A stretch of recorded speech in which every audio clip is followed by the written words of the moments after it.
Work done in an isothermal expansion. हम ये calculate करने की कोशिश करेंगे कि जब कोई गैस आइसोथर्मली एक्सपैंड करेगी तो कितना वर्क डन किया गया। हम ये मानते हैं कि एक गैस है क्लोज्ड कंटेनर में। क्लोज्ड कंटेनर में एक गैस है 1 ग्राम मोल। 1 ग्राम मोल आइडियल गैस है एक क्लोज्ड कंटेनर में। उसका इनिशियल प्रेशर है P1, वॉल्यूम है V1 और टेम्परेचर है T। उस गैस का इनिशियल प्रेशर, उसका इनिशियल वॉल्यूम और उसका इनिशियल टेम्परेचर P1, V1 और T। अब उस गैस ने एक्सपैंड करना है। अब उस गैस ने अगर एक्सपैंड करना है तो वॉल्यूम V1 से V2 चला जाएगा। एक्सपेंशन के कारण वॉल्यूम गया V1 से V2। एक्सपेंशन होगी isothermally. Iso means constant. Iso का मतलब है constant, thermal means related to temperature. So gas की एक्सपेंशन होनी है कांस्टेंट टेम्परेचर पे। मतलब जब वॉल्यूम V1 से V2 गया तो टेम्परेचर नहीं बदला, no change in temperature is there. अब जब वॉल्यूम एक्सपैंड करेगा तब प्रेशर रिड्यूस कर जाएगा। यहाँ पे हम ये बात का ध्यान दें कि वॉल्यूम एक्सपैंड हो रहा है, इंक्रीज हो रहा है, V1 से V2 जा रहा है और प्रेशर रिड्यूस हो रहा है और टेम्परेचर कांस्टेंट है। 1 gram mole of an ideal gas in a closed container. अब जब ये गैस एक्सपैंड की आइसोथर्मली तो उसने कुछ फोर्स लगाई इस पिस्टन के ऊपर, क्योंकि उसको एक्सपैंड करना है। एक्सपैंड करने के लिए वो फोर्स जनरेट करेगी ऑन दिस पिस्टन। जब ये गैस उस पिस्टन पे फोर्स लगाएगी तो वो फोर्स होगी pressure into area. Pressure into area, ये कहां से हमें पता है? प्रेशर होता है force per unit area. So force हुई प्रेशर इनटू एरिया। जब ये पिस्टन उस फोर्स के कारण मूव किया तो इस पिस्टन में कुछ डिस्प्लेसमेंट हुई dx, क्योंकि उसने एक्सपैंड करना है तो कुछ डिस्प्लेसमेंट ऑब्जर्व हुई dx। इस डिस्प्लेसमेंट के लिए उस पिस्टन के ऊपर कुछ वर्क डन किया गया और वो वर्क डन होगा Fdx। वो वर्क डन होगा Fdx। Work done is force into displacement. Force लगी प्रेशर इनटू एरिया, डिस्प्लेसमेंट हुई dx, तो वर्क डन हुआ Fdx। अब यहाँ पे ये वाली F की वैल्यू यहाँ पुट अप कर लेंगे तो dW हो गया। F की वैल्यू ये पुट करने के बाद PAdx। एरिया है 2 dimensional quantity, dx is 1 dimension. तो जब 2 डायमेंशन 1 डायमेंशन से मल्टीप्लाई हो जाएगा तो वो 3 डायमेंशन वॉल्यूम बन जाएगा। Area into 1 dimension dx, dv volume बन गया। क्योंकि यहाँ स्मॉल डिस्प्लेसमेंट dx में इंक्लूडेड थी तो वो वॉल्यूम में भी आ जाएगी dv। सो dw बना pdv। अब यहाँ पे जो dv है वो क्या है? वॉल्यूम का चेंज। वॉल्यूम का चेंज है फ्रॉम V1 टू V2। अब हमें स्मॉल वर्क डन पता चल गया pdv। अब मुझे टोटल वर्क डन पता करना है कि कितना कंप्लीट वर्क डन हुआ in going from volume V1 to V2।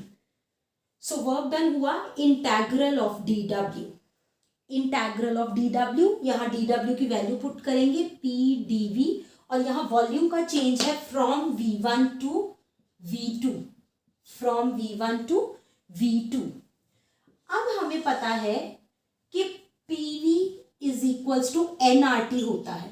ठीक है, आइडियल गैस इक्वेशन। यहाँ पे हमने 1 gram mole of gas assume किया तो यहाँ पे n की वैल्यू क्या हो जाएगी? 1। So PV is equals to RT। अब यहाँ पे मुझे P की वैल्यू चाहिए तो यहाँ से हम P की वैल्यू कैलकुलेट कर सकते हैं। P की वैल्यू आ जाएगी RT/V। P की वैल्यू मेरे लिए बनी RT/V। इस वैल्यू को हम यहाँ पुटअप करेंगे, ये P की वैल्यू यहाँ पुटअप करेंगे तो वर्क डन आया integral V1 to V2। P की जगह क्या पुट कर दिया मैंने? RT/V dV। P की जगह पुट कर दिया RT/V और dV साथ में आ गया integral V1 to V2। Right. अब R क्या होता है? Rydberg's gas constant. मतलब ये एक कांस्टेंट है, r एक कांस्टेंट है, ठीक है। जो कांस्टेंट होता है उसे हम इंटीग्रल से बाहर ले सकते हैं। सो r can be taken outside the integral, r को इंटीग्रल के बाहर ले सकते हैं, मतलब उसके लिए इंटीग्रल हमें सॉल्व नहीं करना है, it is a constant quantity. और t इज कांस्टेंट टेम्परेचर पे एक्सपेंशन हो रही है। सो मतलब आइसोथर्मल एक्सपेंशन के केस में r तो कांस्टेंट है ही है, जो कि हर जगह कांस्टेंट ही है, t भी कांस्टेंट होगा सिर्फ आइसोथर्मल एक्सपेंशन के केस में। तो हम इन दोनों क्वांटिटीज को इंटीग्रल से बाहर ले आएंगे, RT 1/v/dv from v1 to v2, 1/v/dv from v1 to v2। अब यहाँ पे r कांस्टेंट है, t इस केस में आइसोथर्मल एक्सपेंशन के केस में कांस्टेंट है, तो दोनों वैल्यूज कांस्टेंट है, उसे इंटीग्रल से बाहर ले आएंगे and we are left with RT 1/v/dv। 1/v/dv की integration is log to the base EV। 1/v/dv की इंटीग्रेशन है log to the base EV, v1 to v2, log to the base EV v1 to v2। अब इसे solve करेंगे। Work done बना मेरे पास RT। अब अपर लिमिट पुट करेंगे, सॉल्व कैसे करते हैं, upper limit log to the base E v2 minus lower limit है v1 के साथ, तो log to the base E v1, right. So log to the base E v2 minus log to the base E v1। जब log to the base E में ऐसे minus आए तो इसे इस तरह लिख सकते हैं, log to the base E v2 by v1, log to the base E v2 by v1। यहां ध्यान दें कि यहां v2 by v1 है, ठीक है, ये नहीं है log to the base E v2 by v1, ऐसे नहीं है, log to the base E v2 over v1 है, ठीक है। अब इस वैल्यू को हमने लिखा इन terms of volume. This is the work done in an isothermal expansion and this calculation is for volume।